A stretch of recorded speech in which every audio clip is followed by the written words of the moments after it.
keçmişə səyahət edirik ya. Addım addım o doğulduğu vaxtdan ta ki atasız günlərinə qədər il gələ-gələ inanın iki cümləni deyir, üçüncüsünü deyə bilmirdi. Gözləri dolurdu, qəhərlənirdi, çıxırdı çölə, hava alırdı, girirdi.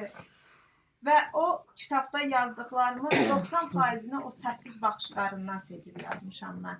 O deyə bilmədiyi, ürəyimdə qalaq-qalaq qalan sətirlərdən çıxardıb yazmışam.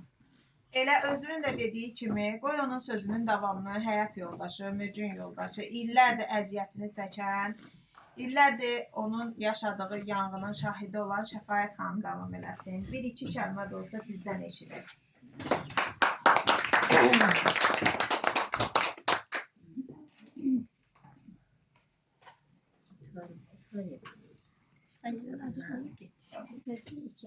Mən nə deyə bilərəm?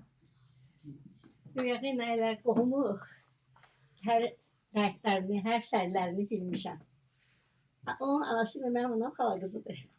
Ona görə mən onun tam olanın əziyyətini də, çətinliklərini də başa düşmüşəm əvvəldən.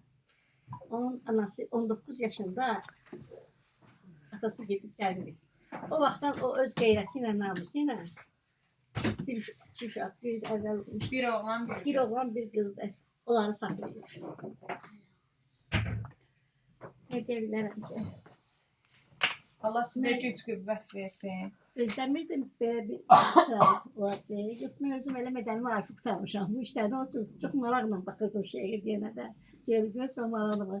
Bu da mənim sənətim belə. Mən mədəni marifi qurtarmışam. Allah ömür versin. Allah ömür versin. Oxuduqca olan şeyə zət maraqla baxaraq gəlsin. Biz dəfələrlə o kitabın təqdimatını keçirmək üçün müraciət eləmişik. Əslində Mədəniyyət Nazirliyinə də müraciət eləmişik. Rayon rəhbərliyinə də müraciət eləmişik. Amma çox təəssüflər olsun ki, hələ ki Əmircanda o kitabın təqdimatını keçirə bilməmişik. Bizə icradan zəng vurdular, dedilər bizim məkanımız yoxdur tədbir keçirməyə. İcradan dedilər bizim məkanımız yoxdur tədbir keçirməyə. Nazirliyə yazdığımız məktublara da cavab gəlmədi. Halbuki Əmircanın özünün çox gözəl mədəniyyət idarəsi var. Çox böyük kitabxanaları var. Əmircanda klublar var. Yəni, məncə keçirmək olardı. Yenə də ümidimizi itirmirik. Yenə də bir cavab gözləyirik.